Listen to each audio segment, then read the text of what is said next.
Welcome to STARCARD Podcast.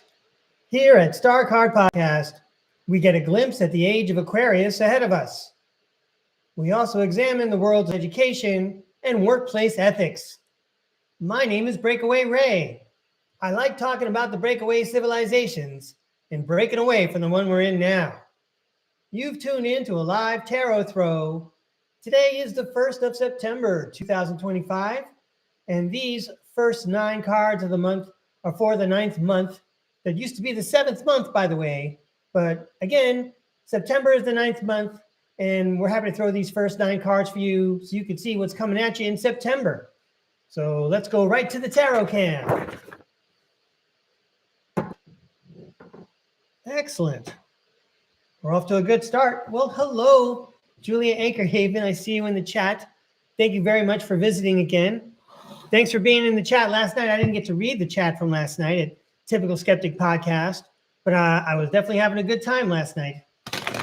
All right, but these 9 cards are for everyone tuning in, whether it's the 1st of September or maybe anytime in September or anytime in the future. These 9 cards are for you. We invite the tarot world to please show us what we all need to see. Please tell us what we need to hear on the 1st of September, 2025. Maybe you want to let us know what our month looks like, please. I want to compliment the tarot world. They seem to be getting better and better at choosing the right cards to help me understand what they're trying to say. They're definitely drawing some great pictures.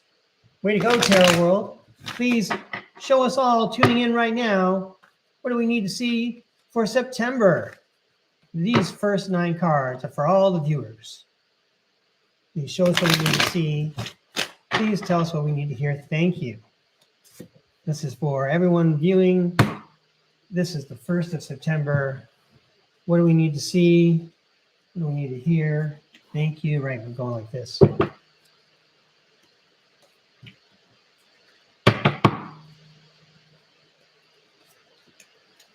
For everyone watching, it's the 1st of September. Ooh. All right, that guy popped out. All right. Oh, wait, we get one more.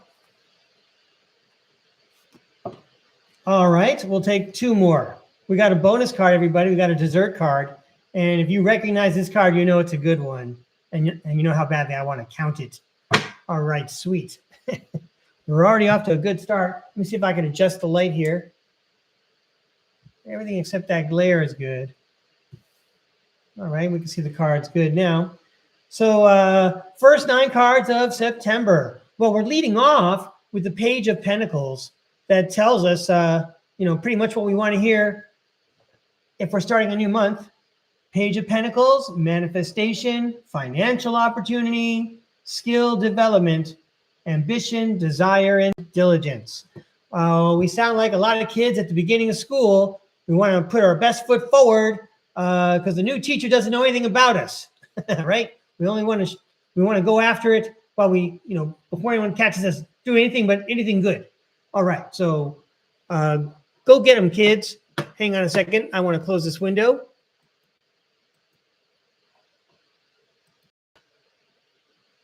Yeah, I want to make sure I don't get my computer too hot so that it doesn't shut down before I'm done ready to shut down the show.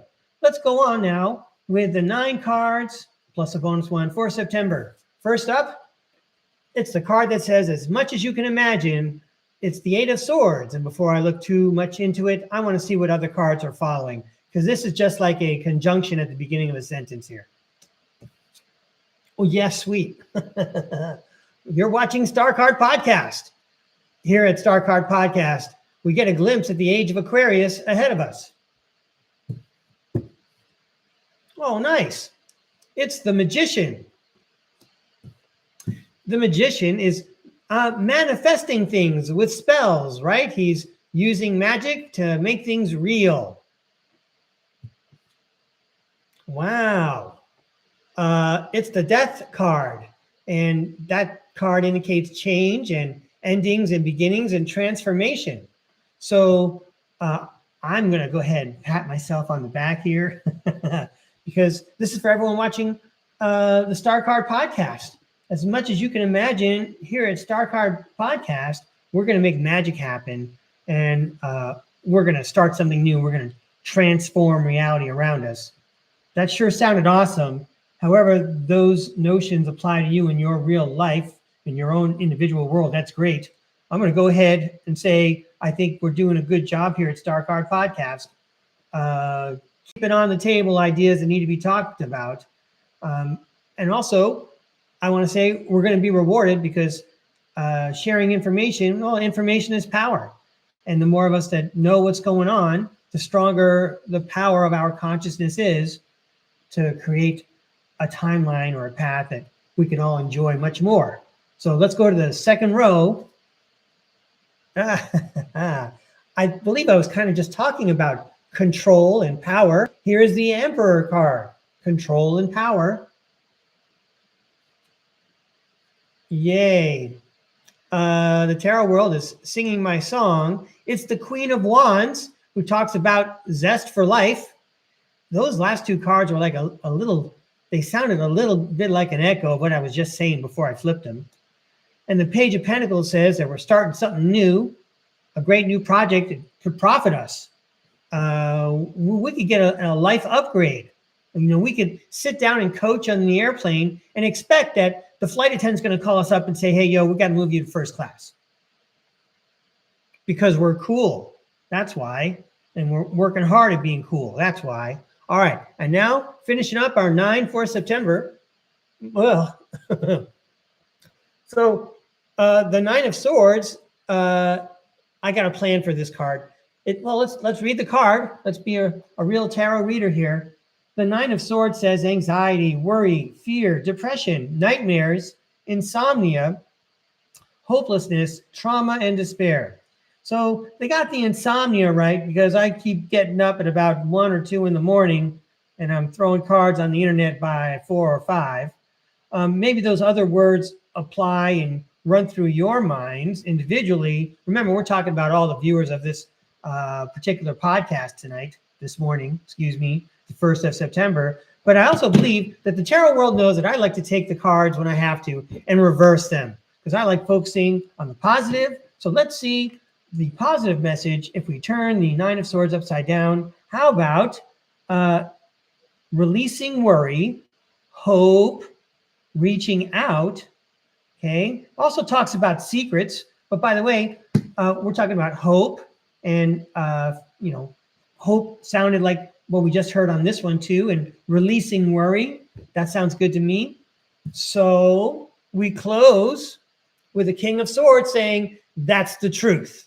And let's read about how true it is. Head over heart, disciplined, truthful, honest, mental clarity, and authority. Want to thank the tarot world very much for not only just applauding our efforts here at STARCARD Podcast, but also encouraging us and letting us know we're going on the right path. Speaking of traveling the right path, the bonus card was the Knight of Cups, which is the Knight in Shining Armor card. Does that tell you how the spirit world feels about you? You are the spirit world's Knight in Shining Armor. You're doing work down here on Earth that they needed you to do, and you're getting it done. So rock on. Yeah, woo. I'm a little disoriented with the camera here. All right, great. Let's get these cards away. And then we're going to go talk a little bit about what happened last month and what else I got planned. Well, yeah, what else we got planned? I mean, that was a nice throw. That's pretty remarkable. They get more remarkable all the time. So welcome back, everybody. I want to tell you about the show last night, a Typical Skeptic podcast. I made some notes about, what we accomplished last August in 2025. There we go. Yeah, I was wondering myself, what did we do? What did we learn? And in that little section of the STARCARD podcast that's grouped as a bunch of videos called Camp Breakaway. So I made a list. Here are some of the highlights from last month. So in case you want to see the highlights, or maybe you haven't seen those yet, then you want to go check them out. here are some things that went down. I tried tarot card tapping mind probes. Okay. I took a look at 3 Eye Atlas as well as the 2025 World Series. I did tarot biographies for Carrie Cassidy, Psychic Liz Cross, Chris O'Connor, who is an SSP diplomat from Saturn's moon Mimas. And what I learned, and I'm sure everyone else learned too, is that the tarot cards tell me that there's a lot we don't know. And thank goodness we can all start talking about the things that they didn't want us to talk about here at STARCARD Podcast. And we get this information out. Again, making our collective awareness stronger and more powerful and more focused. All right. So next, I wanted to do a tarot throw, ask the tarot world. So let's lift this up a little bit here. I wanted to ask the tarot world about the concept of samsara, and then also the concept of having a big bank of clones and altars. So first, to begin with, samsara. I had to break out my, for real, I had to break out my college world religions textbook just to brush up on it. Turns out I got a pretty good memory, long-term memory anyway. So I flagged a page, and I'm going to go ahead and turn on the light here, and I'm going to read to you a little bit about what it says about samsara. But before I do that, let's see if I can briefly give you a quick explanation. It has to do with reincarnation and how people spend time on Earth, and then when they're done on Earth, they return to samsara, and then they choose up another life. And a nice way to look at it would be like samsara might be the hub on a wheel, and all the spokes that come off of the wheel's hub, are different lifetimes. So anyway, let's take a look at what it says in the textbook real quick. I'm going to go like this. I'm going to make it a little interesting like this. Here we go.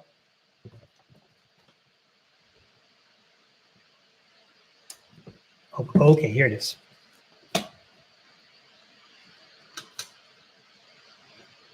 Okay, samsara, the doctrine of rebirths, implies that the given world, the world of common sense and ordinary experience, is only provisional.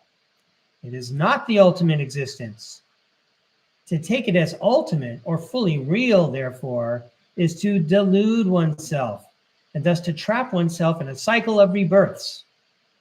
Only when one penetrates Brahman, the truly real, can one escape this cycle. Otherwise, one must constantly travel the scale of animal life up or down, depending on one's advances or backslidings in wisdom. So that's a brief definition about samsara, and that's where the dramatic and fun and interesting and exciting part comes when people start learning about previous lives. And another thing is, like, if you're learning about previous lives, you're going to a place where there is no time. So not only can you learn about previous lives, you can learn about future lives. It's, you're looking in either direction. Meanwhile, there's a thing called the Secret Space Program. And if you're not familiar with the Secret Space Program, you can go to the description where I've listed lots of videos for you to learn from. Also, you might want to go check out Camp Breakaway just for some basic background knowledge on the Secret Space Program. You might want to review those. But in any case, in the Secret Space Program, wherein there are corporations and military factions off planet already working in space, profiting in space, occupying every square inch of habitable spaces where humans can live, whether it's on an asteroid or a spaceship or a planet or a moon. Everything's taken up out there, but here on Earth, we are quite sheltered from it all. We're a little bit like the child who lives in a home where the parents make sure they don't turn on the TV when the news is on if the child's in the room. And we don't know about this stuff. We are not exposed to it.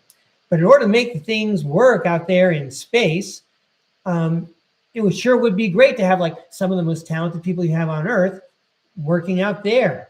But you kind of need them here on Earth or what have you. You can't just kidnap them, but you know what you can do You can make a clone. This is one way to do it. Just having a clone isn't enough. You need a spirit or a soul to operate it. And that's where it gets very fascinating and interesting also. So there's a man named John Whitberg. His links that I like, some of the links that lead to shows where he tells a lot of fascinating stuff about off-world life. John Whitberg says that according to what he understands, there is a 13 by 13 by 13 cubic bank of altars that can be created out of the human mind.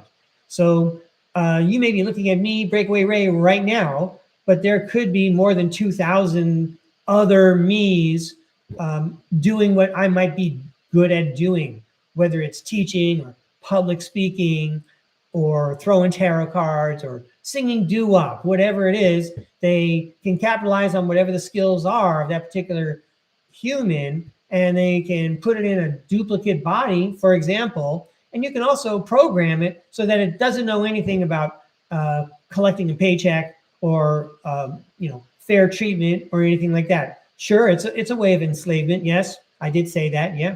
So anyway, I thought I'd ask the tarot world, what would you like to say, tarot world? First of all, about the concept of reincarnation in previous lives. My idea, from what I'm learning, is we can tap into those previous lives and we can learn from them and ask for wisdom from them. After all, they've probably already been through it, right? What did they learn last time around that they can tell me this time so I don't make the same mistakes? Or how can I capitalize on what they learned in another life in this lifetime? Make it easy for myself. So I want to know if the tarot world would like to have a comment on that. But then the other thing I would like to know what the tarot world has to say is, what about the altars? Now, these altars may very likely be programmed by military factions, the military industrial complex. Anybody out there in the secret space program knows it's like common and run of the mill and part of everyday life. They even have shock collars.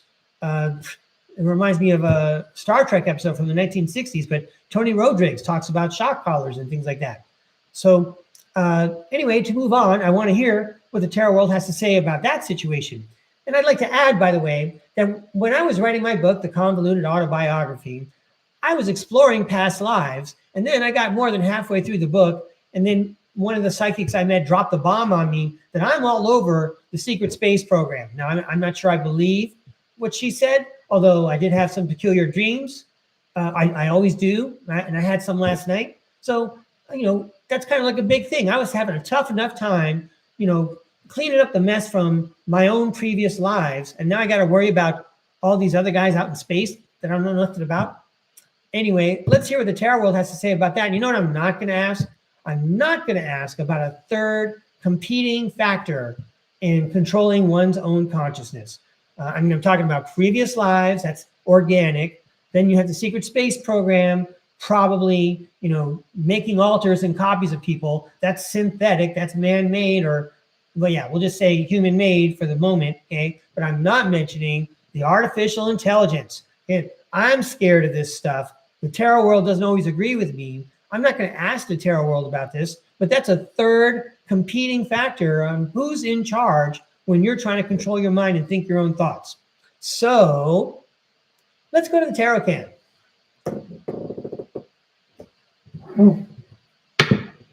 All right. Oh, I didn't make Post-it notes for this? Oh, well. There we go. That's a nice picture. We'll set it aside for now. I need some space. So I enjoy posing my own challenges to the tarot world, and the tarot world enjoys the challenge.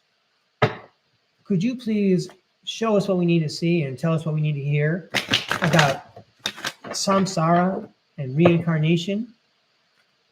And also, would you like to talk to us about having a bank of more than 2,000 clones, clone alters, personalities? A lot of those personalities can be programmed within a single human person. You don't need a clone for it. All you need is Winter Soldier-like commands, and you can just call up the right altar that you need.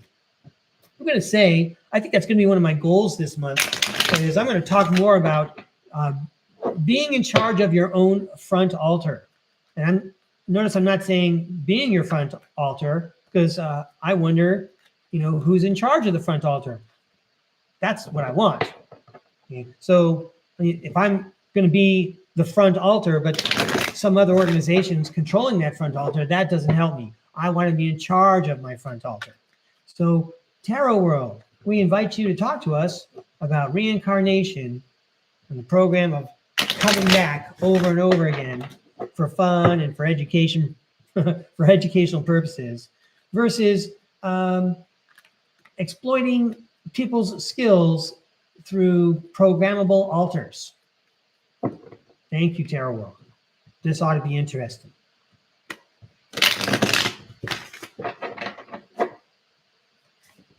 Reincarnation versus a bank of altars.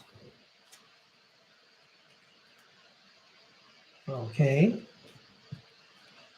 Reincarnation versus a bank of altars. All right.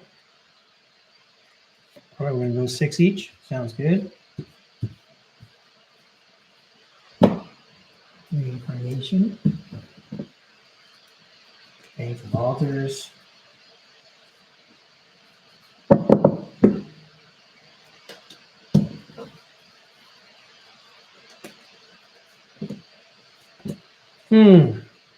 All right, I'm gonna have to pull one last card.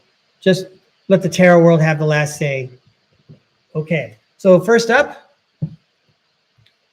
what's going on with reincarnation and samsara? Let's see if I got my lights here.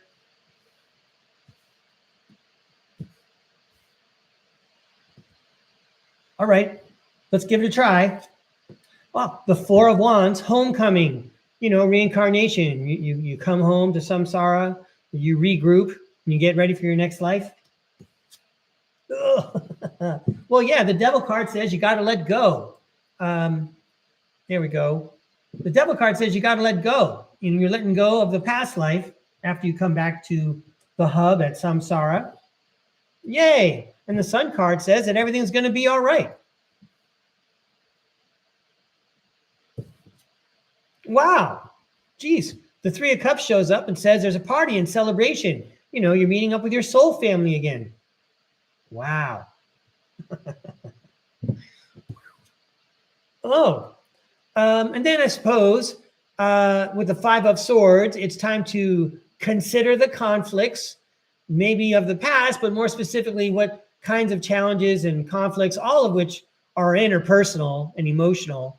Okay, what kinds of conflicts would you like to encounter next time around? And then the Six of Pentacles talks about giving and taking, giving and receiving, which sounds like some of the studies of karma and how things have to be balanced, right? I didn't read the cards, but based on how I've studied, it sure looks like the Tarot World is describing the karmic process and samsara the way I described it. In any case, that's a great reflection. Okay, so now let's move this up a little bit. Okay. And let's see what that has to say now about that scientific style of reincarnation, right? Yeah. The Hanged Man. I'm going to read this to you because if you've never heard of the Secret Space Program and you're just tuning in, so the number 12 here in the Major Arcana is for you. The Hanged Man, pause, surrender, letting go, new perspective, enlightenment, viewing things differently than before, deep insight. Yeah. Okay, so we're taking a different look at things. And not only that, it's the Page of Wands, and he has the best view of all. He can see everything. He's even higher than the pyramids. He has an unobstructed view. We are looking into space. We're looking all around.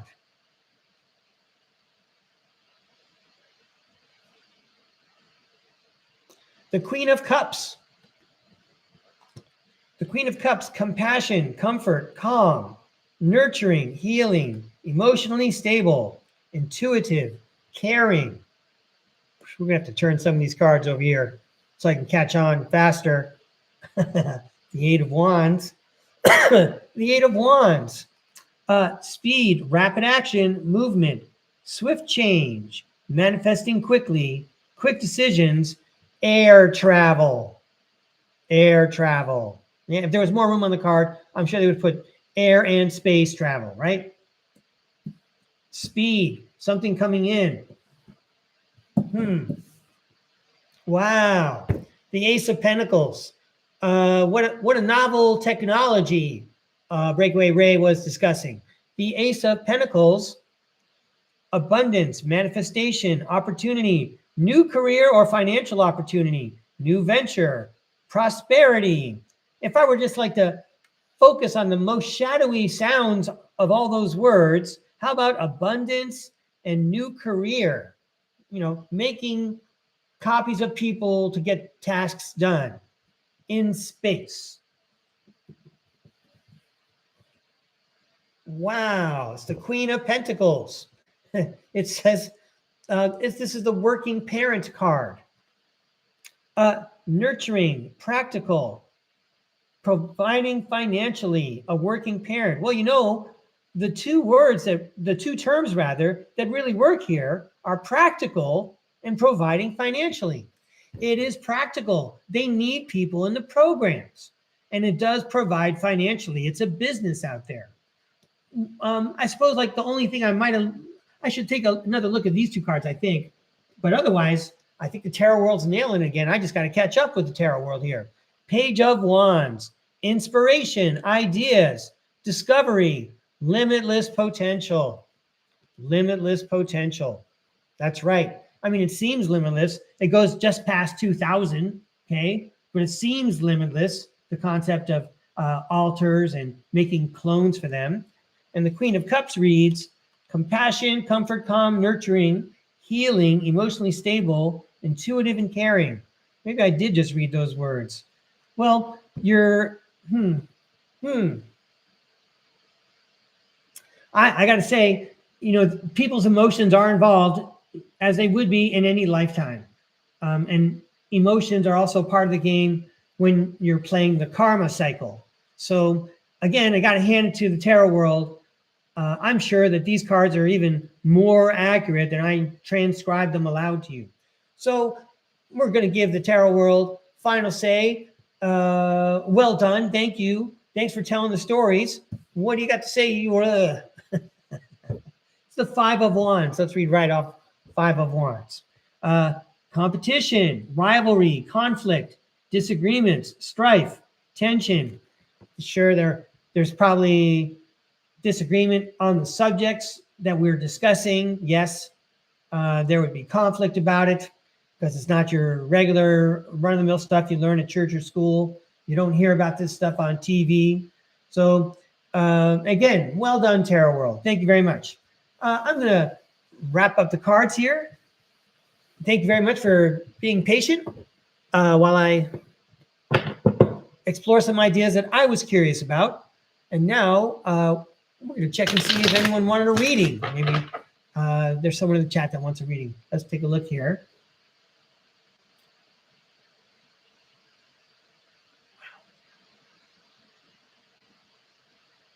Well, yes. So right now, our friend Julia Anchorhaven is in the chat. And the short answer, Julia, is yes, sure. That sounds wonderful. Julia asked if I would like to appear on her podcast again, and I would love to. I think we were both waiting for it to happen anyway. We were talking about it the first time around. So that sounds very good to me. I guess I'll get in touch with you via email. I could do that right after the show if you like. In any case, you know, I am kind of early on Labor Day Monday, but we did have fun already this morning, throwing 9 cards and throwing some more. And I don't know when I'm going to come out again. You know, I love coming out, throwing cards. I'm here usually in the morning, and I'll usually let you know 60 to 90 minutes ahead of time before I go live. So if you want to make a request for a tarot reading, you're welcome. Nevertheless, although I have read for Julia many, many times, you know what? I think I'm going to unless Julia stops me, I'm going to throw 3 cards for her because, oh, and I see LMA just showed up. Hello, good morning.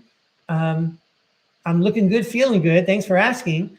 But I'm going to go ahead and throw 3 cards for Julia unless she stops me, because I wanted to do that yesterday on Typical Skeptic Podcast when my computer wasn't feeling its best. And then if LMAA would like to make a request, that sounds good to me too. But we're going to go to the tarot cam real quick. Unless Julia stops me, we'll just throw 3 cards for Julia. Here we go.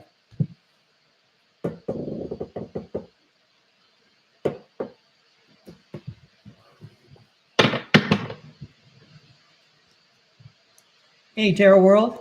Those are some pretty awesome cards. And I'm inviting you to present 3 cards to Julia, please.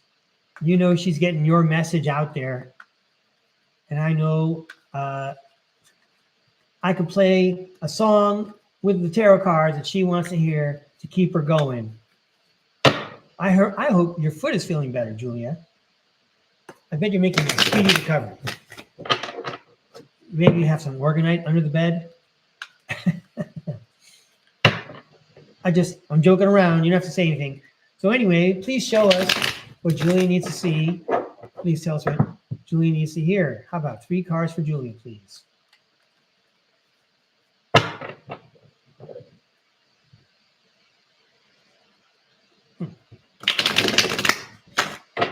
Three cards for Julia, please. 1.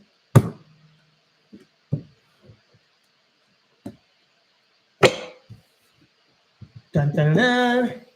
Wow, look who's back. I seem to do, am I remembering this correctly? Do you get this card a lot? The Hangman. So we're going to take another look at things. Look at things in a different way. Wow. 10 of Pentacles, ka-ching. 10 of Pentacles. Wealth, financial security, family, long-term success, contribution. Wow. There's 3 cards for you. Ace of Cups. Love, compassion, creativity, new feelings, spirituality, intuition, new baby, proposal, marriage. Oh, mazel tov. Congratulations. The funny thing is, you know, it looks like it's saying it's all right there. You just have to take another perspective. You know, if you feel like maybe it's not there, look around. I bet you it is. Take another look. There's a lot of stuff going on here. It's not just like material stuff. You know, how wonderful is this? This is like going to a wedding right here. Anyway, thanks, Julia. Those are some nice cards. All right. Well, it was a great half an hour. I want to thank everyone for joining me. Maybe you want to mark the notification button, so when I'm posting while you're sleeping, you'll know that when you wake up, you can check and see. But most likely you'll see me in the morning. I'm going to do the best I can. We'll try, you know, I did a good job in August, and I want to see what I can do in September. I feel like I'm already learning today. So thank you very much for tuning in. I'm working on this new line here. Let's see. Don't forget to look up in the sky so you can find your star. All right. Oh.